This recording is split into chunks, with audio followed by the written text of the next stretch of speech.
नमस्कार दोस्तों, मैं हूं राज और आप देख रहे हो हाईवे 33। चलें दोस्तों, आज की कहानी की सफ़र पर। दोस्तों, मैं लेके चलूंगा आज राजस्थान की सैर पर। आज की कहानी जो हमें भेजे हैं उनका नाम है संजय। एक ऑफिस में फील्ड जॉब करते थे, फील्ड एग्जीक्यूटिव थे और उनके पास में कंपनी का दिया हुआ मोटरसाइकिल था। वैसे तो गरीब परिवार से थे, शादीशुदा अभी थे नहीं। 26 साल का उम्र हो चुका था, उनका भाई का लगभग 28 साल का हो चुका था। अब उनकी शादी की तैयारी चल रही थी। मतलब जब उनकी भाई की शादी हो जाएगी तो इनकी भी हो जाएगी। इनके मन में भी बड़ा आस था, अपने शादी के बारे में सपना देखा करते थे, लेकिन भूत प्रेत से बहुत ही डरते थे। जब बचपन में ऐसा उनको बुरा बुरा सपना आता था, कांप के रह जाते थे। ऐसा सपना उनके साथ में जब वो करीब 17-18 साल के हो गए तो बीच बीच में आता रहता था, डर जाते थे। बचपन में माँ तांत्रिक के पास में ले गई थी। उनको कुछ ऐसा तांत्रिकों ने तंत्र मंत्र से किया था, झाड़ फूक किया था, फिर सपना रुक गया था। लेकिन जब जवान हो गए थे, 18-19 साल का जब हो गए, तब फिर से वही सपना आना शुरू हो गया। जिस तांत्रिक के पास उनकी माँ लेके गई थी, वो तांत्रिक तो अब गुजर चुके थे। अब उनसे कोई बड़ा तांत्रिक था, उनके पास पहुंची। पूरी कहानी बताते हैं लोग कि हमारे बच्चे के साथ में ऐसा ऐसा हुआ। तांत्रिक बाबा कहते हैं कि चिंता मत करो, सब कुछ मैं सही कर दूंगा। अब फिर संजय को झाड़ फूक करते हैं और कहते हैं, जा बेटा, आज के बाद तेरे शरीर को कोई छू नहीं पाएगा। तेरे शरीर में ऐसी शक्ति थी जिसको मैं जगा दिया हूं। तू भूत प्रेत से डरना छोड़ दे। भूत प्रेत तो तुझे नजर आएंगे, तेरे आसपास जरूर खड़े नजर आएंगे, लेकिन वो तुझे छू नहीं पाएंगे। संजय को लगता था कि ये सब कैसी बात है, पढ़े लिखे थे, अब थोड़ा समझदार भी हो चुके थे। ये तंत्र मंत्र की बात को मानते नहीं थे। उनको लगता था ये सब ऐसी ही बात है, इसमें कोई किसी का भला नहीं होता है। लेकिन वास्तव में उनके साथ में ऐसा होने लगा था। जो सपना बुरा बुरा देखते थे, वो सपना बदल गया था। अब उसकी जगह पर अच्छी अच्छी सपना आने लगा था। संजय हैरान थे कि मतलब तंत्र मंत्र उनका काम कर रहा है। तो आखिर उनके साथ में ऐसा क्या हुआ था, आगे चल कर के कैसी कहानी बनी थी, क्या क्या वो दुख तकलीफ सहे थे, आखिरकार उनको अपने काम में सफलता मिली नहीं मिली, भूत प्रेत से उनका पीछा छुड़ा कि नहीं छुड़ा, हम आगे की कहानी में बताते हैं। आप मुझे देखकर शायद बोर हो चुके होंगे, तो कोई बात नहीं, अब मैं चेहरा अपना हटा लेता हूँ और फिर मैं आपको राजस्थान की सैर कराता हूँ। संजय अब बड़े हो चुके थे। उम्र लगभग 25 साल का हो चुका था। नौकरी करते थे, एक ऑफिस में फील्ड जॉब का नौकरी करते थे, फील्ड एग्जीक्यूटिव थे। कंपनी ने उनको बाइक दिया हुआ था, बाइक से ही पूरे एरिया का वो काम करते थे। अब वहाँ से शाम को अपने घर पर भी आ जाते थे। जब 25 साल का उम्र संजय का हो चुका था ना, आज जब वो सपना देखते थे, बड़े अजीब अजीब सपना उनको नजर आता था। अब जो भूत प्रेत पहले वो देखा करते थे, वैसा सपना नहीं आता है। ऐसा सपना देखते हैं कि कहीं पर किसी बारात में गए हैं, किसी शादी में गए हैं, दुल्हा दुल्हन वहाँ पर शादी हो रहा है। बारात में औरतें लड़कियाँ डांस कर रही है। कोई अनजानी चेहरे वाली लड़की उनके पास में आ जाती है, संजय से रिक्वेस्ट करती है कि आप मेरे साथ में डांस करो। संजय शर्मा जाते हैं, कहते हैं भाई हम तो बारात में आए हैं, हम क्यों आपके साथ में शादी करेंगे। अजीब अजीब के तरह का सपना उनके पास में आने लगता है। अब वही लड़की उनको ले जाती है अपने घर में, अब फिर कहती है आप मेरे साथ रात बिताओ। संजय घबरा जाते हैं, डर जाते हैं। तब जब उनकी नींद खुलती है ना, तब अपने पास में देखते हैं, अपने घर में ही हैं, अपने बिस्तर पर हैं, एक खूबसूरत लड़की खड़ी हुई और उनको घूर रही है। माँ माँ चिल्लाने लगते हैं, माँ को आवाज़ देने लगते हैं। और जैसे ही चिल्लाना चीखना शुरू करते हैं और वो लड़की गायब हो जाती है। माँ परिवार दौड़ के आता है, सब पूछते हैं संजय हुआ क्या, तुम्हारे साथ में हुआ क्या, मामला क्या है, क्यों चीख रहे थे, क्या अभी भी तुम्हें भूत प्रेत दिखाई देते हैं? संजय कहते हैं, नहीं माँ, भूत प्रेत तो हमें दिखना बंद हो गया। लेकिन कैसे बताएं, माँ के सामने शर्मा रहे थे। तब माँ जोर डाल रही थी कि बेटा बात क्या है, अब तुम मेरे से नहीं बताएगा तो किससे बताएगा। आखिरकार लगने लगा कि संजय को माँ तो माँ होती है, इनसे क्या छिपाना। तब वो सब रात वाली सपने की कहानी बताने लगते हैं कि माँ मुझे ऐसा लगा कि मैं किसी के बारात में गया हूँ, वहाँ ढोल बज रहे हैं, नगाड़े बज रहे हैं, डांस हो रहा है, लड़का लड़की डांस कर रहे हैं जोड़ी बना करके। अब मुझे एक सुंदर लड़की ऑफर करती है कि मेरे साथ में डांस करो। मैं शर्मा जाता हूँ, डांस के लिए मना करता हूँ, लेकिन मेरे साथ कहती है ना आपको करना पड़ेगा। मैं सोचता हूँ चलो मैं थोड़ी देर कर दूंगा और फिर लड़की मान जाएगी।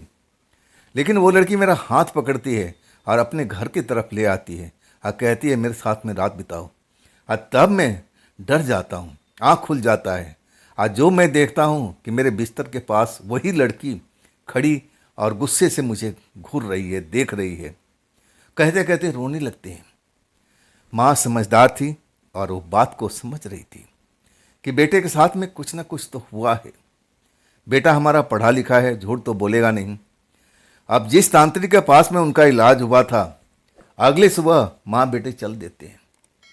अब जो संजय थे पढ़े लिखे थे, उनका मन नहीं मानता था कि तंत्र मंत्र से कुछ होने वाला है। माँ कहती है बेटा इस पर तुम थोड़ा ध्यान दो, ये जो तंत्र मंत्र होता है ना बहुत फायदे की चीज़ होता है, इसमें शक्ति होती है। इसी तंत्र मंत्र से तुम्हारा भूत प्रेत का सपना छूटा था, चलो इस सपना को भी हम छुड़ा देते हैं। आखिरकार उसी तांत्रिक के पास पहुंचते हैं जो उन्होंने अब सब कुछ उनके शरीर से तंत्र मंत्र करके भूत प्रेत को हटा दिया था। उनको भयानक भयानक सपना आना बंद हो गया था और वो डरते भी नहीं थे। जब वो अकेले जाते थे, रात बिरात अपने बाइक लेके घूमते थे, तो कभी कभी सोचते थे कि मैं पहले तो इतना डर जाता था, अब मुझे डर भी नहीं लगता है।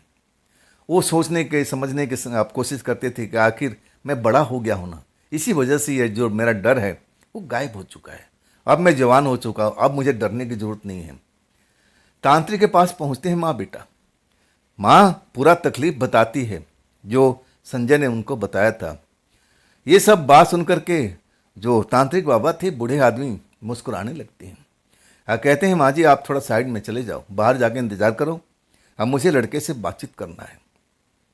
अब उस जगह पर संजय और तांत्रिक बाबा।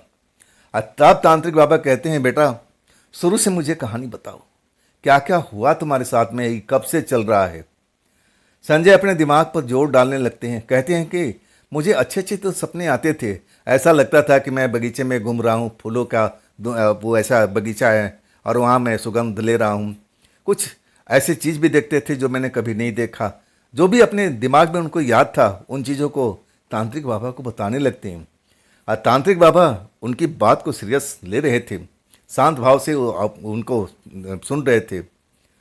जब वो लड़की कहानी बताने लगते हैं तब तांत्रिक बाबा थोड़ा और सीरियस हो जाते हैं।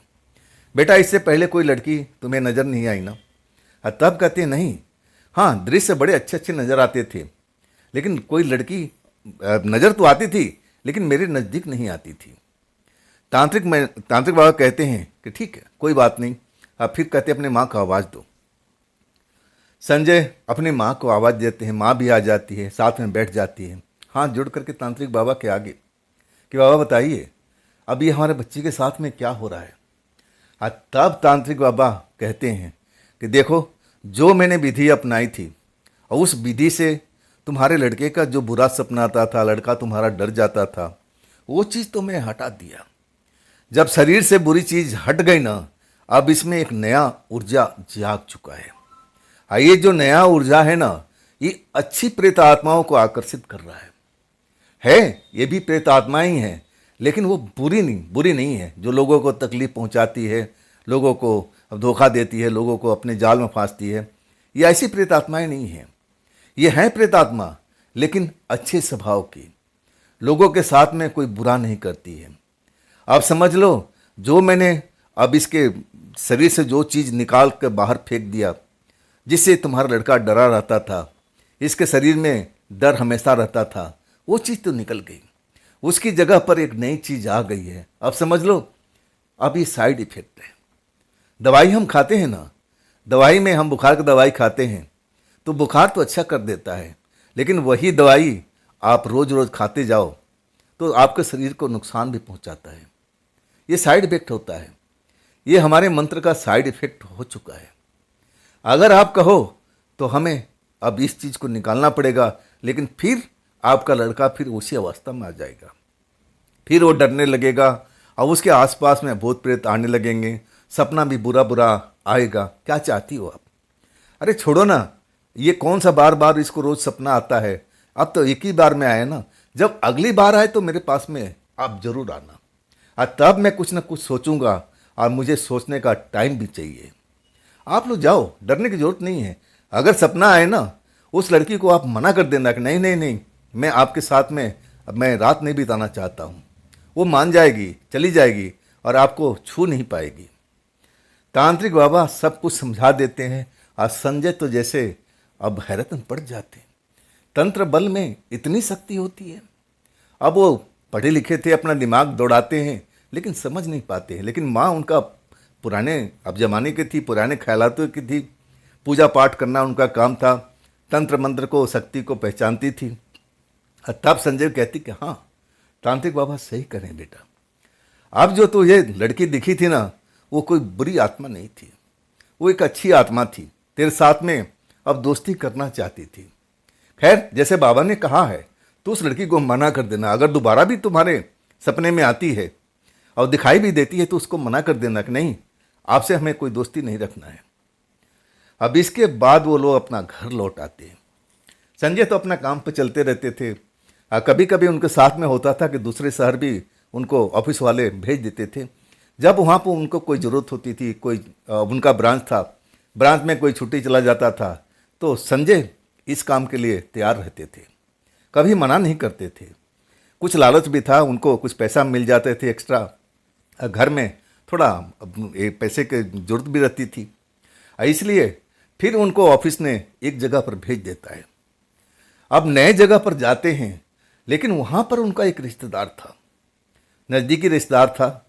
आप बड़ा खुश हो जाते हैं, चलो भाई, हमें होटल में नहीं रुकना पड़ेगा, ना किराए का कमरा लेना पड़ेगा, हम अपने रिश्तेदार के यहाँ रुक जाएंगे, होटल में खाना वाना खा लेंगे और रिश्तेदार पर बोझ भी नहीं पड़ेंगे। कभी बना के खिला देंगे तो कोई साग सब्जी हम ला के दे देंगे। जैसा अपने मन में सब ये सब सवाल को हल करते हुए रिश्तेदार के घर पहुँचते हैं। रिश्तेदार देख करके बड़ा खुश होता है। नज़दीकी मामला था। कैसे आना हुआ भाई? संजय से पूछता है। संजय बता देते कहानी कि भाई हमें यहाँ पर लगता है 2-3 महीना रुकना पड़ेगा।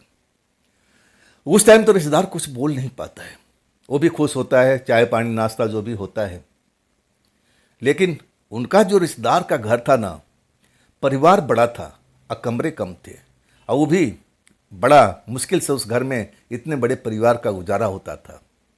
संजय को जिस कमरे में रुकाया गया, वहाँ पर 3-3 खाट, 3-3 खाट में अब रिश्तेदार का बूढ़ी माँ, उनके पिताजी और तीसरा संजय जी। रात भर सो नहीं पाए थे दोनों, बूढ़ा बूढ़ी। अब वो जग जाते थे, खांसते थे और परेशानी थी। अब वृद्धावस्था में तो ऐसा ही होता है।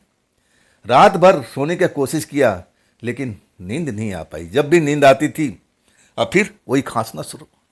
भाई अब संजय को नौकरी भी करनी थी, अब इधर उधर पूरा एरिया को चक्कर काटना था। अगर ऐसे ही जगह रहें तो नौकरी हो गई। उनको भी लगने लगा कि मामला यहाँ बनेगा नहीं, लेकिन अभी बोल नहीं पाए थे। रिश्तेदार को बोले थे कि मैं कुछ दिन रुकना चाहता हूँ, तो रिश्तेदार ने अनमने भाव से बोला कि आपका ही घर है, रुको यहाँ पर, कौन आपको मना करता है। लेकिन 1-2 दिन तो वो अपना काम करते हैं, इधर उधर घूमते हैं। और जब घर में शाम के टाइम आते हैं, बाइक दूर खड़ा कर देते हैं दरवाजे के बाहर में, जहाँ खाली स्थान था। घर में आ जाते हैं, दरवाज़ा बंद था और अंदर में क्लेश चल रही थी। झगड़ा झंझट पति पत्नी का हो रहा था, रिश्तेदार का हो रहा था। दरवाजे पर खड़ा होकर सुनने लगे, उन्हीं की चर्चा हो रहा था। रिश्तेदार की पत्नी कह रही थी, ये जो मेहमान आपने बुलाया है ना, इसको बोल दो अपने लिए कोई घर तलाश कर ले, बहुत सारा किराए का कमरा यहाँ मिल जाएगा। अब आपको तो पता ही है हमारे घर में जगह नहीं है, और ऊपर से मेहमानबाजी, ना तो हम लोग चैन से रह पा रहे हैं, ना बूढ़ा बूढ़ी चैन से रह पा रहे हैं। वो रात भर सो नहीं पाए हैं। उन्होंने कंप्लेंट दिया कि वो लड़का तो रात भर सोता ही नहीं है, जागता रहता है। सब सुन लिए थे। बड़ा बुरा लगा था। अब करें क्या, रात हो गई थी, अब किसी तरह रात तो बिताना था। जैसे तैसे उस घर में अब बूढ़ा बूढ़ी के साथ वाले कमरे में रुकते हैं। रात में वही सब ड्रामा। वो लोग किसी को परेशान नहीं करते थे, संजय परेशान नहीं करते थे। वो तो सोने का कोशिश करते थे, लेकिन बूढ़ा बूढ़ी का तबीयत खराब, खांसी वोसी चलती रहती थी और वो सही ढंग से सो नहीं पाते थे। अगले सुबह काम पर निकलते हैं, अपना मन में ठान लेते कि आज मैं कोई भाड़े का कमरा ढूंढ लूँगा। ऑफिस जाते हैं, ऑफिस का काम अब जो बाहर का था अब वो करने लगते हैं। टाइम नहीं मिल नहीं पाता है। जब शाम हो जाता है तब उनका काम खत्म होता है। अब उसी कॉलोनी में जहाँ पर रिश्तेदार का घर था वहाँ पर कमरा ढूंढने लगते हैं। लेकिन जब कमरे का बजट का पता लगता है तो अब ठीक नहीं लगता है, भाई इतना बजट का कमरा हम ले नहीं पाएंगे। फिर उन्हीं से कहते हैं कि भाई कोई सस्ता कमरा आसपास में मिल जाए। और तब कहता है भाई यहाँ से 2 किलोमीटर दूरी पर एक कॉलोनी है, वहाँ पर आप जाकर ट्राई मारो, शायद आपको कमरा वहाँ मिल जाएगा। बड़ा खुश हो गए संजय जी, बाइक स्टार्ट करते हैं और वहाँ चले जाते हैं। तब तक 8 साढ़े 8 का वक्त हो चुका था। कमरा ढूंढने लगते हैं। वहाँ पर भी 2-4 कमरा मिलता है। कोई मकान मालिक कहीं दूर से आ रहा था, आने में टाइम, इस तरह करके 10 बज चुका था। ये कमरा पसंद भी आया था, लेकिन जब उसका रेट बताता है ना तो हिल जाते हैं। अरे भाई इससे सस्ता तो हमारा जो रिश्तेदार का कॉलोनी है वहाँ पर था। हम तो सोचे थे कि इतनी दूर आकर के कमरा सस्ता मिलेगा, लेकिन आप तो बहुत ही महंगा बता रहे हो। आखिरकार निराशा भाव से चल देते हैं। अपनी बाइक स्टार्ट करते हैं, चलो अब दूसरी कॉलोनी में कल टाइम निकालेंगे, अब फिर ढूंढेंगे कमरा। अपने बाइक लेकर के चल पड़ते हैं। आगे रास्ता बिल्कुल सुनसान हुआ पड़ा है। कोई भी रोड पर आता जाता दिखाई नहीं देता है। बिल्कुल शांत, बिल्कुल एकदम लग रहा था कि कोई भी अब इस जगह पर नहीं है। अपनी बाइक आज चलाते हुए सोचते हुए कि चलो आज तो नहीं मिला, कल हम जरूर तलाश कर लेंगे। आज कैसे भी उस घर में रात बिताना पड़ेगा। लेकिन उस घर में जाना नहीं चाहते थे। जो अपने कानों से सुने थे ना, उनको मन के अंदर में बैठ गया था कि देखो हमारा कितना नज़दीकी रिश्तेदार है। जब हमारे घर पर आता है तब हम इसका कितना शान शौकत से इज्जत करते हैं। आप क्या खाओगे, क्या आपको चाहिए, हम पूछते रहते हैं घड़ी घड़ी। देखो मैं कुछ दिन के लिए आया तो इसके घर में मेरी इज्जत का फलूदा बन गया है। यही सब सोचते सोचते मन उदास हो चुका था। बाइक चलाते हुए जा रहे थे तभी ध्यान उनका टूटता है। देखते हैं कि एक लड़की अब वो रोड पर आगे की तरफ जाती हुई दिखती है। लड़की उनको रुकने की इशारा करती है। ध्यान अब उनका अलग कहानी में उलझा हुआ था घर के मामले में। लेकिन जब लड़की का हाथ का इशारा देखते हैं तो बाइक रोक देते हैं। बाइक रोकने के बाद लड़की आ जाती है, कहती है आप आगे चल रहे हो ना। तब कहते हैं हाँ आगे चल रहा हूँ, आप मुझे बैठा लोगे, मेरा घर थोड़ा ही दूरी पर है। कहते हैं हाँ बैठ जाइए। लड़की बैठ जाती है। देखने में सुंदर है, कपड़ा ढंग के पहन रखी है।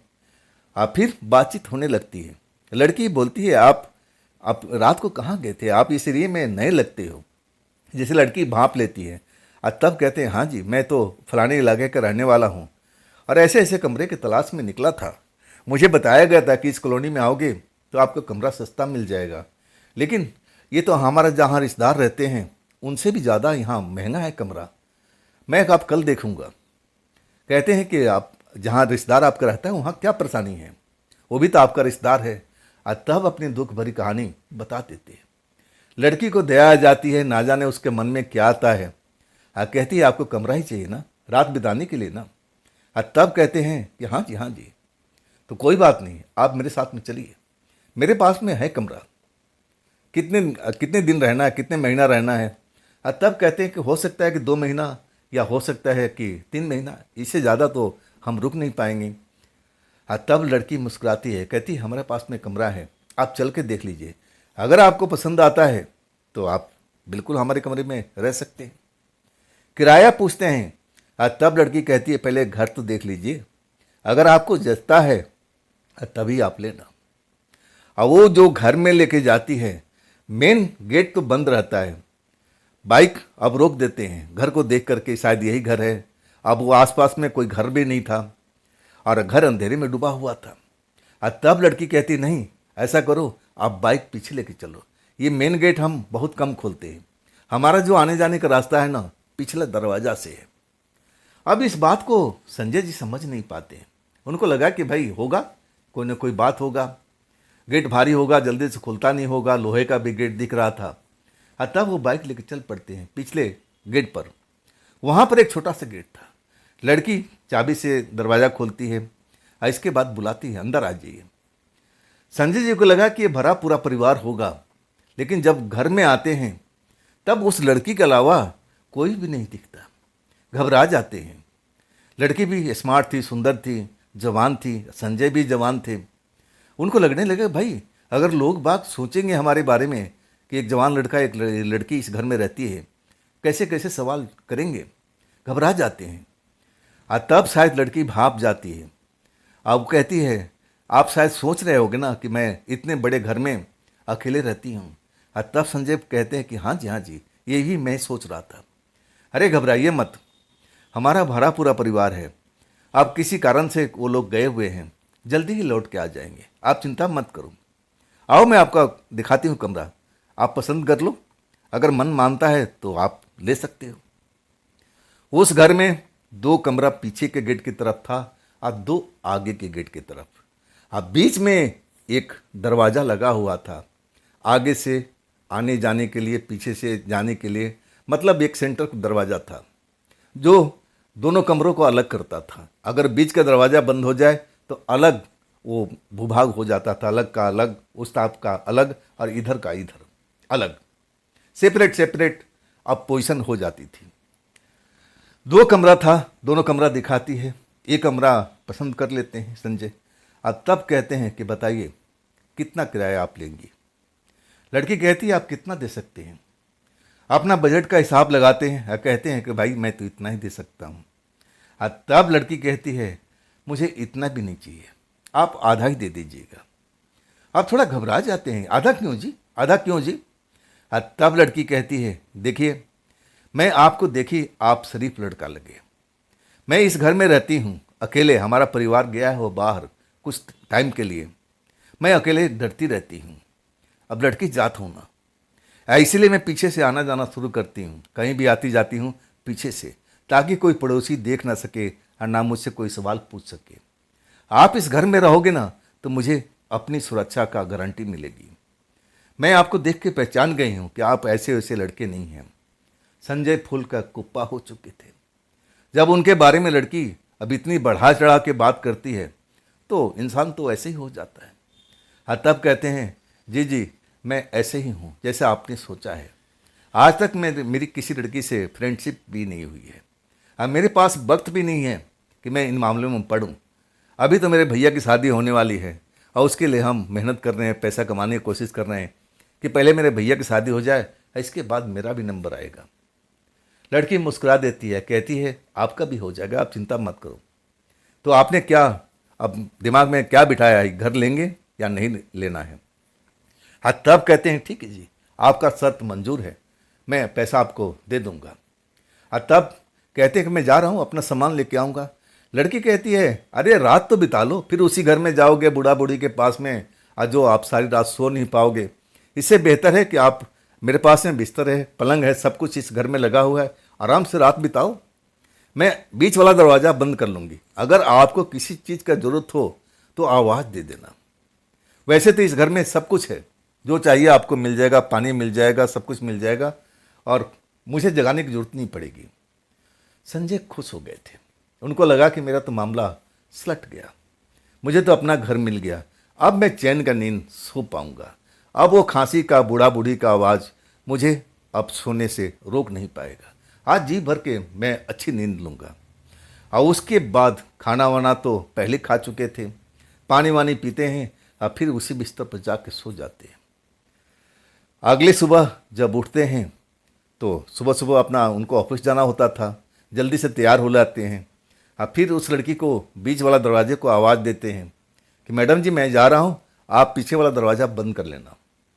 लड़की आवाज़ का जवाब भी देती है कि ठीक है आप चले जाओ, शाम को आओगे तो अपना सामान लेते आना ध्यान से। लड़की समझाती है और तब कहते हैं संजय कि मैं लेके आऊँगा। संजय अपने काम निपटाते हैं और फिर शाम को रिश्तेदार के पास जाते हैं। रिश्तेदार देख करके उनको बुरा मुंह बनाता है, लेकिन वो समझ जाते हैं रिश्तेदार उनको पसंद नहीं कर रहा है। अब उसकी अपनी समस्या है, घर में लड़ाई उनकी पत्नी कर रही है। तब कहते हैं रिश्तेदार उनका पूछता है कि रात कहाँ रहे, मैं तो चिंता में डूबा हुआ था। अब लग रहा था संजय ये मेरे मुंह पर आप ऐसा बात कर रहा है, पीठ के पीछे कैसे कैसे लोग मेरे बारे में बात करते हैं। आज के बाद हमारे घर पर आएगा ना, हम तो इसको पूछेंगे भी नहीं, अपने मन में प्रतिज्ञा कर लेते हैं। तब कहते हैं मुझे घर मिल गया है, रात मैंने उसी घर पर बिताया और मैं अपना सामान लेने के लिए आया हूँ। रिश्तेदार कुछ बोल ही नहीं पाया, अपना सामान उठाते हैं और फिर अपना बाइक पर रखते हैं और लौट आते हैं उसी घर पर। पिछला दरवाज़ा पर जाते हैं तो अंदर से दरवाज़ा बंद था। दरवाजे को नॉक करते हैं तो लड़की आके दरवाज़ा खोल देती है, मुस्कुरा के स्वागत करती है और कहती है सब ठीक ठाक है ना, कोई दिक्कत परेशानी तो नहीं इस घर में। तब कहते हैं कि कुछ दिक्कत परेशानी नहीं है। खाना पीना कहाँ खाते हो? तब कहते हैं कि हम होटल में ही खाते हैं, होटल में ही चाय पीते हैं। अब तो मैं बनाता नहीं हूँ, ना मुझे बनाना आता है। आप कैसे खाती हैं? तब कहती है कि भाई मेरा क्या आप पूछो, अब मैं कभी कभी बना भी लेती हूँ और कभी कभी फलहार से काम चल जाता है। लड़की अपने बारे में सब कुछ बताती है और संजय तो पहले ही बता चुके थे। और वो उंगली गिनती है, कहती है मेरा परिवार कुछ ही दिनों के बाद में लौट आएगा, ये घर पहले की तरफ भरा पूरा हो जाएगा। अब मैं उस घर का कहानी भी बता दूं आपको। वो जो घर था ना, वो घर पुराना था और वो जो घर का मालिक था ना, वो पास के शहर में रहता था। 3 महीने 4 महीने में वो कभी कभी लौटता था अपनी घर को साफ सफाई करने के लिए। इसके बाद दिया बाती जला करके अब फिर अपना बाइक उठाता था, फिर शहर की तरफ निकल लेता था। परिवार उसका सेटल था। अड़ोसी पड़ोसी कहते थे कि भाई इस घर को हमें बेच दो, अब तो आपके किसी काम में नहीं आएगा। लेकिन वो कहता था कि नहीं भाई, इस घर को मैं बेचूंगा नहीं, ये घर हमारा पूर्वजों को बनाया हुआ है, हम इसको भला कैसे बेच सकते हैं, ये तो हमारी यादगार के लिए है। हम तो ऐसे ही आएंगे, घर की सफाई वफाई करेंगे और जब कभी हमारा परिवार आएगा तो हम फिर यहाँ पर एक आध दिन बिता भी लेंगे। लेकिन वो लोग आते नहीं थे, कोई भी परिवार उनका आता नहीं था। बस उस घर के जो मालिक था वही आता था, साफ सफाई करता था और फिर शाम को दिया बाती जला के कुछ देर रह करके और फिर शहर लौट जाता था। अब उस घर में ऐसा था कि अड़ोसी पड़ोसी भी, अब किसी को पता नहीं था कि इस घर में कोई प्रेतात्मा आकर के रहने लगी है, किसी को अंदाजा तक नहीं था। और वो जो लड़की थी वो एक प्रेतात्मा थी, वो एक प्रेतात्मा थी, लेकिन वो किसी को नुकसान पहुंचाने वाली प्रेतात्मा नहीं थी, वो एक अच्छी प्रेतात्मा थी, तभी तो संजय को मिली थी। अब संजय के शरीर में ऐसी शक्ति जागृत हो गई थी कि बुरी आत्मा तो उनको छू भी नहीं पाती थी, वो भली आत्मा थी और तब जाके संजय से टकराई थी। और उसके साथ में अब आगे जो घटता है मैं अब बता रहा हूं आपको। संजय एक रात को सोए हुए थे, तभी उनको पिछले गेट पर कुछ खटपट खटपट ऐसी कुछ बातचीत करती हुई आवाज़ सुनाई पड़ी। नींद खुल गया उनका, घड़ी देख रहे हैं तो रात को 12:30 बज रहा है। अब उनको नींद नहीं आती है, भाई बाहर में खटपट खटपट क्या हो रहा है, चल के देखना चाहिए। जब वो दरवाजे पर जाते हैं तो एक झिर्री बनी हुई थी, झिर्री में आंख लगाते हैं तो देखते हैं कि 3 लोग हैं। 3 लोग के वेशभूषा जैसे तंत्र मंत्र वाले मांत्रिक तांत्रिक लोग होते हैं, ऐसे ही बड़े बड़े बाल, गले में बहुत तरह का माला पहने हुए आपस में बातचीत कर रहे थे। अब बार बार इस घर की तरफ देख रहे थे। संजय के मन में अब डर पैदा हो गया, अरे कौन लोग हैं भाई, देखने में तो साधु महात्मा की तरह लग रहे हैं, लेकिन इस घर की तरफ बार बार ऐसा घूर के क्यों देख रहे हैं, कोई ना कोई तो चक्कर होगा, कोई ना कोई चक्कर है। इतनी रात को किसी पराए घर पर आना और वो भी पीछे के साइड से ठीक नहीं लग रहा है। लड़की को इसके बारे में जानकारी देना चाहिए। अब फिर वो दरवाजे पर जाते हैं, बीच वाले दरवाजे पर।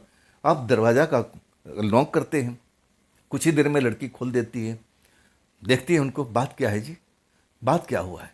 और तब अपना अंदेशा जाहिर करते हैं और कहते हैं मैडम दरवाजे पर कुछ लोग खड़े हुए हैं, 3 लोग मैं देखा हूँ, हो सकता है ज़्यादा भी हो, और इसी दरवाजे की तरफ देख रहे हैं और खुसर पुसर बात कर रहे हैं, मुझे तो ठीक नहीं लग रहा है, आप चल कर देख लीजिए। लड़की जाती है, उसी झिर्री में से आंख लगा करके बाहर का नज़ारा देखती है आज जैसे ही देखती है ना, उसका शरीर कांपने लगता है, डर जाती है। अब इसका डरा हुआ चेहरा देख करके संजय भी हक्का बक्का रह जाती है। बात क्या हुई, बात क्या हुई? तब लड़की संजय का पहली बार हाथ पकड़ती है। जब हाथ पकड़ती है ना, तो संजय को बड़ा अजीब सा महसूस होता है, जैसा उनका शरीर बहुत ही शक्तिशाली हो चुका है, ऐसा शरीर में पावर महसूस होता है। वो लड़की लेकर के अपने कमरे में आती है, जहाँ पर वो रात बिताती थी। पलंग पर संजय को बैठा देती है, खुद भी बैठ जाती है और डरी रहती है, उनका हाथ नहीं छोड़ती है। ये सब देख करके संजय के मन में अब कुछ ना जाने ऐसा क्या समझ में आ रहा था कि अब इससे क्या बात करूं। अब वो भी लड़की डरी हुई है और समस्या को समझ में नहीं आ रहा है। आखिर इस साधुओं को देख करके लड़की इतना डर क्यों गई, घबरा गए थे, उनको भी कुछ समझ में नहीं आ रहा था। लड़की का डरा हुआ चेहरा देख करके पीला पड़ चुका था और एकदम वो भी अब सख्ती में आ गए थे। तब अपने आप को संभालते हैं और वो लड़की से पूछते हैं कि बात क्या है, ये कौन लोग हो सकते हैं। लड़की अब कांप रही थी, डर से कांप रही थी। बार बार संजय पूछ रहे थे कि आखिर ये मामला क्या है, आप डरी हुई क्यों हैं, क्या कहानी है, आप कुछ बताइएगा तभी तो आपका हम मदद कर पाएंगे। तब लड़की बताना शुरू करती है, कहती है आप मुझे जिस रूप में देख रहे हो ना, मैं इसी रूप में हूँ। ये रूप इन्हीं लोगों को दिया हुआ है। जो 3 लोग आए हैं ना, ये और भी लोग हैं। मैं पहले किसी को दिखाई नहीं देती थी, मैं तो पेड़ पर ना जाने कहाँ कहाँ मैं बैठ जाया करती थी। संजय उसकी तरफ देखते हैं, क्या मतलब, क्या बताना चाहती हो आप? तब लड़की कहती है मैं एक प्रेतात्मा हूँ, आत्मा हूँ, लेकिन बुरी आत्मा नहीं, मैं एक भली आत्मा हूँ। मैं किसी को आज तक तकलीफ नहीं दिया है, मैं मनुष्य के पास जाती भी नहीं हूँ। मैं तो अकेले में एकाकी जीवन व्यतीत करती हूँ जब तक मुझे मोक्ष न मिल जाए। मैं इसी आस में हूँ कि कब मुझे मोक्ष मिल जाएगा, लेकिन अभी वो वक्त नहीं आया। ये तीनों लोग दिख रहे हैं ना, ये इनके और भी साथी हैं। आइए मुझे एक पेड़ से धोखे से पकड़ लेते हैं, अपने तंत्र मंत्र का बल से आप मुझे अपने साथ लेके जाते हैं। मुझ पर तरह तरह का दबाव बनाया जाता है कि ये काम कर दो, ये काम कर दो, और दबाव में आके मुझे करना ही पड़ता है। ये लोग बड़े लालची किस्म का इंसान हैं और ये तरह तरह का खजाना ढूंढते रहते हैं, जमीन में पड़ा हुआ कोई पुराने खंडहर में ये तलाशते रहते हैं। और कुछ और भी काम मेरे से करवाना चाहते थे जो मैं करने के लिए तैयार नहीं थी। मुझ पर जुल्म किया जाता था। आखिरकार मैं जुल्म सहते हुए मौका तलाश करती रही कि कब मैं इनके चंगुल से निकल पाऊँ।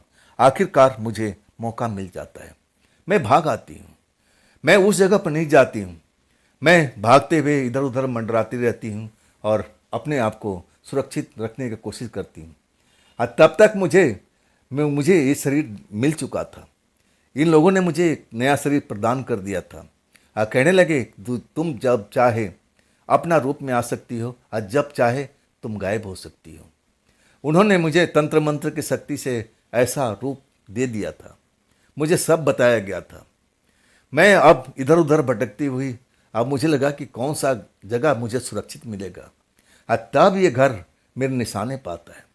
मैं इस घर के पास में आती हूँ, रात का टाइम है, जब घर में कोई रोशनी नहीं थी, कोई दीपक नहीं जल रहा, कोई लाइट नहीं जल रहा था, तो मुझे लगा ये घर में कोई मनुष्य रहता नहीं है, मुझे इसके अंदर आकर देखना चाहिए। जब मैं घर के अंदर आती हूँ तो ऐसा कुछ घर गृहस्थी के समान दिखता नहीं है। हाँ, ये पलंग है, 2-4 पलंग जरूर इधर उधर पड़े हुए हैं, पुराने हैं। मैं देख करके समझ गई थी यहाँ मनुष्य रहता नहीं है, मुझे इस घर में रहना चाहिए, ये घर सुरक्षित है। और तब से मैं इस घर में रहती हूँ, लेकिन डरी डरी रहती हूँ। वो लोग मुझे ढूंढते रहते हैं, कई बार मैं इस रोड पर उनको जाते हुए देखा है। मैं तब डर जाती थी, आज सोचती थी कि अब मैं कैसे बच पाऊंगी, कैसे बच पाऊंगी। मुझे लगा कि मुझे कोई ऐसा साथी मिल जाए जो मेरी तरह ही ताकतवर हो और वो निडर हो। जब मैंने आपको बाइक चलाते हुए देखा ना, मैं उसी क्षण समझ गई थी आप में वो शक्ति मुझे दिख रही थी। और तब मैंने आपको हाथ का इशारा किया, मैंने आपको रोका, अपने घर तक लेके आई। मैं एक प्रेतात्मा हूँ, आप मेरी मदद करेंगे, आप मेरी मदद करेंगे।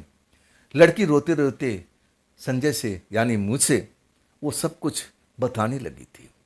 मैं भी उस लड़की को देख करके बहुत ही हैरान रह गया था। मुझे लगने लगा कि ये प्रेतात्मा है। मैंने प्रेतात्मा पहली बार इतने नज़दीक में देखा था और जिसके साथ जिस घर में रहते हुए कई दिन बीत चुके थे। मैं हैरान था और तभी दरवाजे पर ऐसा लगने लगा कि कोई दरवाजे के खोलने का कोशिश कर रहा है। आवाज़ सुनाई दे रही थी। मैं भाग कर देखता हूँ तो ऐसा लगता है वहाँ पर कोई है नहीं, लेकिन कुंडी जैसे खुल रही हो। और तब मैं अंदर आके दरवाज़ा बंद कर लेता हूँ। मैं भी डर जाता हूँ कि अब क्या होगा, अब क्या होगा। लड़की मुझे समझाती है कि देखिए, आप में वो शक्ति है, आप मुझे रक्षा कर सकते हो। और तब मैं कहता हूँ कि कौन सा शक्ति है मुझ में खुद मालूम नहीं है, कैसे मैं आपका रक्षा कर पाऊंगा। और तब लड़की कहती है, आप इस दरवाजे पर आके खड़े हो जाओ, कोई भी आए रास्ता मत देना, आपको कोई छू नहीं पाएगा, आपको कोई टच भी नहीं कर पाएगा, अब मैं सुरक्षित बच जाऊंगी। मैं आपसे वादा करती हूँ कि आपको कोई आंच भी नहीं आएगा, आप मेरी मदद कर सकते हैं। मुझे लगा कि हाँ, अब ऐसे कह रही है तो मुझे करके देखना चाहिए। और तब तक दरवाज़ा खुल चुका था। खुलने के बाद में एक ऐसे ही साधु जो मैं देखा था, अब वो काले कपड़े पहने हुए, गले में एक तरह तरह का माला डाले हुए, सिर पर पगड़ी बांधे हुए, आंख एकदम अंगार के माफिक अब उसकी चमक रही थी, लाल लाल दिखाई दे रही थी जैसे नशे में धूत है। वो आता है, जब मैं उसके लिए रास्ता नहीं देता हूँ तब मुझे धमकाता है। हाँ, कहता है, नौजवान हट जा, नहीं तो हम तुझे छोड़ेंगे नहीं। मैं हटता नहीं हूँ। तब अपने थैले में से कुछ निकालता है और वो भभूत की तरह होता है। जैसे भभूत जमीन पर पड़ता है, एक प्रेतात्मा जो देखने में बहुत ही खूंखार, बड़ी भयानक, अब मेरे सामने में खड़ी हो जाती है। मेरे गेट पर जहाँ पर मैं खड़ा था, मैं एकदम डर जाता हूँ। ऐसा उसका रूप था, इतना डरावना, बड़ी बड़ी आंखें, जैसा लग रहा था कि मुझे तो खा जाएगी। मैं डर जाता हूँ, लेकिन पीछे से लड़की कहती है, आप डरिए मत, आपको ये छू नहीं पाएगी, ये बुरी आत्मा है, बुरी आत्मा आपको टच नहीं कर पाएंगी, आप एक अच्छे इंसान हैं, आप हिम्मत रखिए, मैं हूँ आपके साथ में। अगर आप दरवाजे से हट जाएंगे फिर मैं पकड़ी जाऊंगी, अब फिर ये लोग मेरे साथ में जुल्म करते जाएंगे। मैं जोश में भर गया था। मुझे लगा कि हाँ, अगर मेरे पास में शक्ति है तो मैं आजमाता हूँ। मैं दरवाजे पर खड़ा रहता हूँ। वो प्रेतात्मा बहुत कोशिश कर ली जैसे मुझे छूने का, लेकिन वो मुझे छू नहीं पाई। आखिरकार तांत्रिक उसको आदेश देता है, जाओ, तुम्हारे बस का नहीं है। अब फिर वो गायब हो जाती है। तांत्रिक दूसरे तांत्रिक को बुलाता है, तीसरा भी आ जाता है। वो भी देखकर समझ जाते हैं कि जो लड़का रक्षा कर रहा है साधारण नहीं है, इसके अंदर भी ताकत है। और तब वो मुझे लालच देने लगते हैं और कहते हैं, हम तुम्हें इतना रुपया दे रहे हैं, इतना हज़ार दे रहे हैं, अब छोड़ दो, रास्ता छोड़ दो, हमें उस प्रेतात्मा को पकड़ने दो। और मुझे डराने लगे, भयभीत करने लगे और मुझे ऐसा बोलने लगे कि देख लेना, अगर तुम रास्ता नहीं छोड़ोगे ना, यही तुम्हें मार डालेगी। उस आत्मा के बारे में मुझे भड़काने लगे। मैं उनके भड़काने में बिल्कुल नहीं आने वाला था, ना उनकी लालच में पड़ा। बहुत मुझे पैसे का लालच दिया, अपने थैलों में से गड्डी के गड्डी नोट निकाल कर सामने रख दिए ज़मीन पर। नौजवान, ये सारा पैसा ले लो, रास्ता छोड़ दो, हमें उस आत्मा को पकड़ना है, हमें उस आत्मा को पकड़ना है। लेकिन मैं अभी अपनी जिद पर अड़ चुका था। मैं कहता हूँ, मैं बिल्कुल रास्ता नहीं दूंगा, मैं बिल्कुल इस जगह से नहीं हटूंगा। आखिरकार वो लोग लाचार होते हैं, पैसा उठाते हैं, आप मुझे धमकाते हुए कहते हैं, हम दोबारा आएंगे, हम दोबारा आएंगे, ताकत से आएंगे, और तब हम देखते हैं तुम हमारा रास्ता कैसे रोकते हो। और रहा इस आत्मा का सवाल, अब इस घर से ये बाहर जा भी नहीं पाएगी। अगर ये भागनी भी चाहे ना तो ये भाग नहीं पाएगी, इसी घर में इसको रहना पड़ेगा। हमने तंत्र मंत्र से इस घर को बांध दिया है, अब ये कहीं भाग भी नहीं पाएगी। हम जल्दी लौटेंगे, पूरी ताकत से लौटेंगे। और उसके बाद चले जाते हैं। जाने के बाद मैं जाकर के फट से दरवाज़ा बंद करता हूँ। अब मैं भी घबरा जाता हूँ। मेरे अंदर में इतना जोश, इतनी ताकत कहाँ से आ गई थी, वो बुरी आत्मा को मैंने कैसे सामना किया था, मैं ही समझता था। आखिरकार उस लड़की का डर, प्रेतात्मा का डर दूर होता है। मैंने सुना था कि प्रेतात्मा किसी को टच नहीं कर सकती, ना उनका शरीर को कोई देख सकता था, लेकिन ये तो एकदम जैसे सामान्य लड़की होती है ऐसा मुझे दिखाई दे रही थी। मेरा फिर से हाथ पकड़ लेती है, कहती है, मैं कैसे आपका आभार प्रकट करूं, आपने मुझे बचा लिया। तब मैं कहता हूं, कोई बात नहीं, आराम से रहिए आप, मैं हूं जब तक आपको कोई भी छू नहीं पाएगा। उस लड़की के अंदर भी हिम्मत अब आ जाती है, लेकिन वो कहती है अब मैं इस घर से कहीं बाहर भी नहीं निकल पाऊंगी, वो लोग दोबारा लौटेंगे, अब फिर मुझे पकड़ के ले जाएंगे, तब क्या आप मुझे रोक पाओगे? मैं कहता हूँ मैं पीछे नहीं हटूंगा, जो भी मुझसे बन पड़ेगा मैं आपकी सहायता जरूर करूंगा। वो लड़की मुझे लेकर के मेरे कमरे तक आती है और कहती है हम अकेले नहीं रहेंगे, हम दोनों साथ साथ रहेंगे, मैं आपके साथ में लेट सकती हूँ। मुझे बड़ा अजीब लगा था। अब मैं कहने लगा कि देखिए मैं एक जवान लड़का हूँ और आप बेशक प्रेतात्मा हो, लेकिन अभी आपके पास शरीर है, कैसे ये संभव हो सकता है? और तब कहती है मुझे शादी करोगे, मुझसे शादी करोगे? मैं हैरान हो गया था, क्या मतलब जी, मैं आपसे कैसे शादी कर सकता हूँ? आप एक प्रेतात्मा हो और मैं एक इंसान हो, आप तो अपना रूप अभी बदल लोगी, अभी गायब हो जाओगी। लड़की तो मुझे पसंद थी, लेकिन थी प्रेतात्मा। अब प्रेतात्मा के साथ में कोई कैसे शादी कर सकता है? और तब वो उदास हो जाती है और कहती है मैं आपको अच्छी नहीं लगती हूँ। मैं उसको धीरज देता हूँ कि आप अच्छी लगती हो, लेकिन ये संभव नहीं है, प्रेतात्मा के साथ में संबंध बनाना, शादी करना ये ठीक नहीं है। मैं उनको बहुत समझाने की कोशिश करता हूँ, लेकिन उदास हो जाती है। और तब मैं कहता हूँ चलो मैंने मान लिया, मैं आपके साथ शादी कर लिया, तो इससे आपका क्या फ़ायदा होगा? आप रहोगी तो प्रेतात्मा ही। और तब कहती है मेरा भला हो जाएगा, मेरा भला हो जाएगा। और जब मैं ये बात सुनता हूँ तो मैं हैरानी से उसकी तरफ देखने लगता हूँ, शादी से भला आपका भला कैसे हो जाएगा? और तब कहती है कि देखिए मुझे मोक्ष मिल जाएगी, कुछ ही दिनों में मुझे मोक्ष की प्राप्ति हो जाएगी। आप जब मेरे साथ में शादी कर लेंगे, हम पति पत्नी की तरह रहने लगेंगे, और तब ये मोक्ष की घड़ी अब पास में आ जाएगी। नहीं तो ये मोक्ष कब मिलेगा मैं खुद ही नहीं जानती। आप मेरे साथ शादी करोगे और तब वो घड़ी नज़दीक आ जाएगी। लेकिन आप घबराइए मत, मैं आपके साथ ज़िंदगी भर थोड़ी रहने वाली हूँ। मैं चाहती हूँ कि मैं आपके साथ शादी करके अब मैं अपनी मोक्ष का प्राप्ति कर लूँगी। आप मेरी मदद कीजिए ना, आप मेरी मदद कीजिए ना, नहीं तो वो लोग लौटेंगे, लौटने के बाद मुझे पकड़ के ले जाएंगे, अब फिर मैं उस नरक भरी अब ज़िंदगी में चली जाऊँगी, फिर मैं छूट नहीं पाऊँगी। आप मुझे ऐसा करते हुए देखेंगे। वो लड़की जो कुछ बोल रही थी उसमें बहुत ही दर्द था और उसकी कटु सच्चाई थी, जो मैं सुनकर के दंग रह गया था। लड़की फिर उसी जगह पर चली जाएगी जहाँ से आई थी, अब फिर उसी के साथ में ऐसा टॉर्चर का खेल शुरू हो जाएगा। मैं चाहता नहीं था। वो लड़की मुझे अच्छी नहीं लगने लगी थी। और तब मैं कहता हूँ कि चलिए मैं मान लिया, मैं आपके साथ शादी करूँगा, तो क्या वो लोग इस घर में नहीं आ पाएंगे? और तब कहती है आएंगे, लेकिन आप मेरी मदद करेंगे ना। उस टाइम हम दोनों एक हो जाएंगे, हम दोनों की शक्ति एक हो जाएगी, हम मिलकर के सामना करेंगे, वो हमें छू भी नहीं पाएंगे, हमारे पास डबल पावर हो जाएगी। अब लड़की का जो कहना था मैं यकीन तो नहीं करता था, लेकिन लगने लगा कि शायद सच बोल रही है। मैं मान गया था। और तब कहती है आप निराश मत होइए, मैं आपको मजबूर नहीं कर रही हूँ, लेकिन मैं करूँ क्या? मेरे पास में कोई अब चारा नहीं है, मैं इस घर से भाग नहीं सकती। अगर मैं भाग सकती तो इस घर से निकल के मैं कहीं और चली जाती, मैं आपका ये जो काम है छोड़ देती, मैं आपके चक्कर में नहीं पड़ती, मैं कहीं ना कहीं जा कर के अपनी आप जान बचाती, मैं उस नरक भरी ज़िंदगी में कभी नहीं जाती। लेकिन उन लोगों ने इस घर को बांध दिया है, मैंने भी महसूस किया है कि मैं इस घर से अब फंस गई हूँ, इस घर से निकल नहीं पाऊंगी। लेकिन आप निराश मत होइए, जो आप काम करेंगे ना उसके बदले में मैं कुछ ना कुछ दे के जाऊंगी, और जो आपकी गरीबी को दूर कर देगी। आप निश्चित रहिए, आप बिल्कुल निश्चित रहिए। मैं कोई लालच में नहीं पड़ा था, लालच में पड़ना था तो वो लोग मुझे कितना पैसे का लालच दे रहे थे, गड्डी गड्डी निकाल के ज़मीन पर रख रहे थे कि नौजवान ये पैसा ले लो।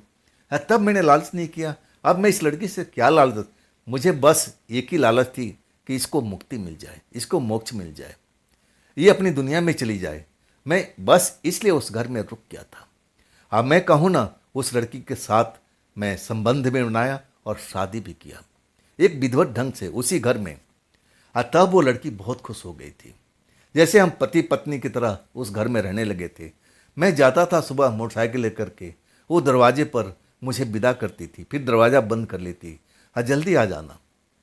मैं तरह तरह का पकवान लेके आता था होटल से, लेकिन वो पकवान को छूती भी नहीं थी। कहती है मेरा शरीर इस लायक नहीं है कि मैं अभी इस पकवान को ग्रहण कर सकूं। ये जो शरीर मुझे तांत्रिकों ने दिया है, इसमें भूख प्यास लगती ही नहीं है। अगर कोई शरीर और होता तो शायद मैं ऐसा कर पाती। वो एक तरह से अफसोस जाहिर करती थी। मुझे बहुत बुरा लगता था, लेकिन आखिरकार हम कुछ दिन वहाँ पर बिताते हैं पति पत्नी की तरह। लेकिन अभी वो साधु और वो महात्मा, वो तांत्रिक लौट के नहीं आए थे। हमें रात को डर लगता था। जरा भी आहट होती थी तो ऐसा लगता था कि वो लौट आए हैं। अगर एक बार लौट आए तो शायद हम उनसे पीछा छुड़ा नहीं पाएंगे। लेकिन अब ये प्रेतात्मा मेरी पत्नी बन चुकी थी। मैं उसको पत्नी की तरह मानता था और उसकी रखवाली का जिम्मेदारी अब मेरी थी। ऐसा अब मैं अब होने नहीं दे सकता था। लेकिन खतरा तो मंडरा रहा था। कभी न कभी तो वो लोग लौट के आएंगे और फिर मैं उनसे जीत पाऊंगा या नहीं जीत पाऊंगा, कहना बड़ा मुश्किल था। हर रात को हम डरे रहते थे। हम एक दूसरे का हाथ पकड़ लेते थे। जरा भी बाहर खटका होता था तब वो प्रेतात्मा कुछ देर के लिए आंख बंद कर देती थी और कहती, नहीं, ये वो लोग नहीं हैं, कोई जानवर था जो हमारे दरवाजे के पास से गुजर रहा था, उसकी आवाज़ थी। और तब हम थोड़ा शांत हो जाते थे। ऐसा करते करते लगभग 20 दिन के आसपास वहाँ पर हो चुका था। आज जब मैं एक शाम को लौट कर आता हूँ आज तब मैं उस लड़की को चहकते हुए देखता हूँ। बहुत ही खुश थी, सजी सवरी थी और उसकी सजी सवरी और खुशी होकर के देख करके मुझे बड़ा हैरानी हुई। आज क्या बात है, आज तुम बड़ा खुश नज़र आ रही हो, चहक रही हो। और तब कहती है, संजय, मैं आपसे कुछ नहीं छिपाऊंगी। वो वक्त आ गया है जब मुझे मोक्ष मिल जाएगी। वो वक्त आज की रात की है। आज पूर्णमासी की रात है, पूनम की रात है और आज की रात मुझे मोक्ष मिल जाएगी। अगर आप मुझे मोक्ष करवा दो तो मैं आपका एहसान जिंदगी भर नहीं भूलूंगी, मैं आपको भूल नहीं पाऊंगी। मैं हैरान था, मैं आपका कैसे मोक्ष करा सकता हूँ? मुझे तो कोई तंत्र मंत्र नहीं आता, ना कुछ मुझे इस बारे में ज्ञान है। तब कहती है, कोई चीज़ की जरूरत नहीं है, बस आप मेरे साथ बैठे रहना और जो मैं कहूँगी वैसा ही करना। देख लेना, मुझे मोक्ष मिल जाएगी, मुझे मोक्ष मिल जाएगी, मुझे ऐसा लग रहा है। बहुत खुश नज़र आ रही थी। मैं भी अब हैरान था, लेकिन दिल में एक कसक थी, एक तड़पन थी। ये लड़की अब चली जाएगी, अब मेरा क्या होगा? फिर मैं अकेले हो जाऊंगा। अब तो एक आदत सी हो गई थी उसके साथ रहने की। अब मैं कैसे रहूंगा इस घर में? मुझे अब कहाँ जाना होगा? ये भी घर अब मुझे पता भी नहीं था कि घर किसी और का है। हम तो जैसे चोरी छुपे इस घर में रह रहे हैं। अगर उसका मालिक आ जाता तो मुझे तो चोरी समझ लेता। अड़ोसी पड़ोसी कोई जानता नहीं था। मैं जल्दी सुबह में निकल जाता था अपने काम को और देर रात को लौट के आता था। अब इसके बारे में मुझे जानकारी भी नहीं थी कि इसका मकान का मालिक कौन है। ये तो सब बाद में मुझे पता चला था। आखिरकार जब आधी रात हो जाती है तो मुझे छत पर लेके आती है। आसमान में पूनम का चांद निकला हुआ दिखाई दे रहा था। ठंडी ठंडी हवा चल रही थी। और तब वो मेरा हाथ पकड़ लेती है और कहती है, बैठो यहाँ पर, मैं तुम्हें जी भर कर प्यार कर लेना चाहती हूँ, क्योंकि ये आखिरी बार है। और इसके बाद हम कहीं और आप कहीं और, फिर आपसे मुलाकात नहीं हो पाएगी। मैं देख रहा था उसकी आंखों में आंसू झलक रहे थे। कुछ ऐसा हाल मेरा भी था। मैं भी दर्द में था। मुझे लग रहा था कि सचमुच ये मुझे छोड़ के चली जाएगी, ये दोबारा लौट के नहीं आएगी। मुझे मन में थोड़ा संदेह था कि शायद ऐसा हो ना पाए, लेकिन अंदर में एक खुशी थी कि चलो इसको प्रेत जोनी से कम मुक्ति तो मिलेगी, अब इसको मोक्ष तो मिलेगा। मुझे इस बात का खुशी था, लेकिन मन में एक खटका था कि क्या ऐसा संभव है, ऐसा हो पाएगा। लेकिन जब वो मेरा हाथ पकड़ करके कहने लगी कि मेरे साथ में छोटा सा एक मंत्र है, वो पढ़ लो, वो पढ़ लो। वो छोटा सा मंत्र मैं पढ़ता हूँ, साथ में वो भी लड़की पढ़ती है और मैं उसका हाथ पकड़े हुए था। मुझे एहसास था कि मैं उसका हाथ पकड़ रखा हूँ। वो कहती है, आंख बंद कर लो। अपना भी आंख बंद कर लेती है और मुझे भी आंख बंद करने के इशारा करती है और उस हम मंत्र को दोनों लोग पढ़ने लगते हैं। कितना देर तक मुझे तो एहसास नहीं होता है। और जब मुझे लगता है कि बहुत टाइम हो चुका है, बहुत टाइम हो चुका है, मैं जब आंख खोल के देखता हूँ ना, तो मुझे अभी भी ऐसा लग रहा था कि मेरे बगल में बैठी हुई है, मैं उसको हाथ को पकड़ रखा हूँ। लेकिन वो मेरा भ्रम था। वो जा चुकी थी, उसकी मोक्ष की प्राप्ति हो चुकी थी, मुक्ति मिल गई थी। मैं कहूँ ना, दिल को बड़ा झटका लगा था। मैं छत पर चारों तरफ निगाहें डालता हूँ, लेकिन वो लड़की चली गई थी। इसके बाद आप समझ लो वो रात मेरे साथ में कैसी बीती थी। आंसू बहाता हुआ उसकी याद में, उसकी तड़पन में मैं सो नहीं पाया था। सुबह होता है, मैं दिल भरा हुआ था, मैं उदास था। मुझे लगा कि आज मैं काम पर नहीं जाऊंगा, मैं उसी घर में रह जाता हूँ। आज जब भूख लगती है, अब मन में ऐसा लगता है कि भाई अब शरीर है, इसको ऊर्जा तो चाहिए। मैं होटल पर जाता हूँ, बाइक अपना घुमा करके जब बाहर जाता हूँ और उसी क्षण वो मकान मालिक शहर से आ जाता है, मुझे देखता है पीछे से आते हुए। आप कौन? पीछे से कहाँ से आ रहे हो? तब मैं कहता हूँ इस घर में मैं तो रहता हूँ, मैं इस घर में रहता हूँ। वो जैसे मुझे देखता है कि मैं कोई चोर उचक्का हूँ। तब वो कहता है भाई घर तो मेरा है, आप इसमें कैसे रहते हो? तब मैं पूरी कहानी बता देता हूँ कि मुझे नहीं पता कि आपका घर है, मैं तो समझा था कि उस प्रेतात्मा का घर है। जैसे ही पूरी कहानी समझता है ना, अब उसके मन भी दया भाव से भर जाता है। क्या वो प्रेतात्मा चली गई? क्या अब इस घर में नहीं है? ये घर खाली हो चुका है? तब मैं कहता हूँ हाँ, प्रेतात्मा चली गई लेकिन मेरा सामान पड़ा हुआ है। तब वो मुझे घर में लेके जाता है, मेन गेट खोलता है, पूरा एक एक कमरे का तलाशी लेता है। शायद वो जानना चाहता था कि आखिर प्रेतात्मा कहाँ रहती थी। मैं उसको दिखाता हूँ कि देखो पहले यहाँ पर आती थी, इसके बाद जब हम लोग एक हो गए थे हम इस कमरे में रहते थे।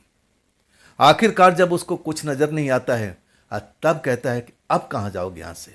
मैं कहने लगा कि फिर रिश्तेदार के पास चला जाऊँगा, उसके ताने सुन लूँगा, अब कुछ दिन तो मुझे बिताना ही है, फिर मैं घर का तलाश करूँगा, शायद घर मिल जाए। तब कहता है आपको कहीं नहीं जाना है, आप इसी घर में रहोगे, आप बिना किराए का। अब समझ लो आज के बाद इस घर की सारी जिम्मेदारी, साफ सफाई से लेकर के हर चीज़ आपकी है। ये घर की चाबी आपको दे के जाता हूँ, जब तक आपको रहना है आप यहाँ पर रहना, अपना ही घर समझ करके। आज जब आप इस शहर से जाओ, चाबी मुझे इस जगह पर पहुँचा देना। मैं ऐसा भला ईमानदार आदमी कभी नहीं देखा था। वो मेरे बात पर एकदम 100% यकीन कर गया था। अब उसके मन में क्या चला था, कैसे क्या हुआ, मुझे कुछ नहीं मालूम। खैर इसकी बात उसके बाद तो घर की चाबी आ गई थी। अब मैं कुछ दिनों के बाद इस घर को छोड़ने वाला था। अब मुझे अपने शहर जाने का अब वो टाइम आने वाला था। अब मैं यही सोच रहा था कि चलो कुछ दिन और, कुछ दिन और। उस घर में जब भी मैं सोता था अकेले, मुझे एहसास होता था कि मैं अकेले नहीं हूँ, कोई ना कोई मेरे साथ में है। और जब मेरा नींद खुलता था तो मैं अपने आप को अकेला ही पाता था। एक रात जब आखिरी रात थी उस घर में, आज जब मैं सोता हूँ तब मुझे वही एहसास होता है कि कोई तो कोई है मेरे बगल में। आज जब मैं आँख खोलता हूँ तब वहाँ पर एक पुराना थैला जो मेरे घर में कभी नहीं था, और वो मेरे पलंग पर मुझे दिखाई देता है, जैसे मिट्टी से सना हुआ। एक पल के लिए मैं डर जाता हूँ, क्या कोई प्रेतात्मा मेरे घर में फिर से आ गई? मैं डर जाता हूँ, ये क्या है भाई? लेकिन जब देखता हूँ कि ये तो थैला है, ये थैला है, तो थैला में क्या है? जब मैं थैला को खोलता हूँ तो उसमें एक लकड़ी का छोटा सा बक्सा ना मुझे दिखाई देता है, वो भी कीचड़ में सना हुआ। इसके बाद जब मैं उस थैले को, उस बक्से खोलता हूँ, तब मेरी आंखें चौंधिया जाती है। मैं देखता हूँ उसमें जैसे सोने का जेवर काफ़ी भरे हुए हैं। इतने सारे जेवर देख करके मेरा दिमाग हिल जाता है। क्या मतलब, कौन रख के गया, कौन रख के गया? तभी वो पल मुझे याद आ जाता है। उस लड़की ने कहा था मैं आपको निराश नहीं करूंगी, जब मैं इस घर से जाऊंगी ना तो मैं कुछ ना कुछ आपको दे के जाऊंगी। उसी पल मेरे आंखों से आंसू निकलने लगे थे। आज आखिरी रात थी। अब इसके बाद मैं अपने घर के लिए चल पड़ता हूँ, मकान मालिक को चाबी पहुँचा देता हूँ। इसके बाद अपने घर पर जब अपने परिवार को वो जेवर देता हूँ, वो मुझ पर शक करने लगते, कहाँ से लाया, कहाँ से लाया? तब मैं पूरी कहानी बता देता हूँ, कुछ बातों को छिपा करके। वो मुझ पर यकीन नहीं कर रहे थे, आखिरकार यकीन करना ही पड़ा। वो जानते थे कि मैं झूठ नहीं बोलता हूँ। तब हमारे घर में जो गरीबी थी ना, हमारे भैया के शादी में अड़चन आ रही थी, पैसे की कमी थी, और वो सब पूरा हो जाता है। और इसके बाद हमारा घर कभी गरीब नहीं रहा। तो दोस्तों, ये थी आज की कहानी। कैसी लगी आपको कमेंट में ज़रूर बताइएगा। अगर आपके पास भी ऐसी कोई घटना है, कोई अपनी आप बीती है, तो आप मुझे ज़रूर बताइएगा, मेरे इंस्टाग्राम पर, मेरे व्हाट्सएप नंबर पर, मेरी मेल आईडी पर। दोस्तों ये भी चैनल आप ही का है, इसको भी अपना प्यार दीजिए, दुलार दीजिए, लाइक कीजिए, सब्सक्राइब कीजिए और अपने दोस्तों को शेयर भी कीजिएगा। हाइप वाले बटन को ज़रूर दबाइएगा। तो दोस्तों फिर हम मिलते हैं कल की रात इसी चैनल पर, इसी टाइम पर। आप लोग अपना ख्याल रखिए।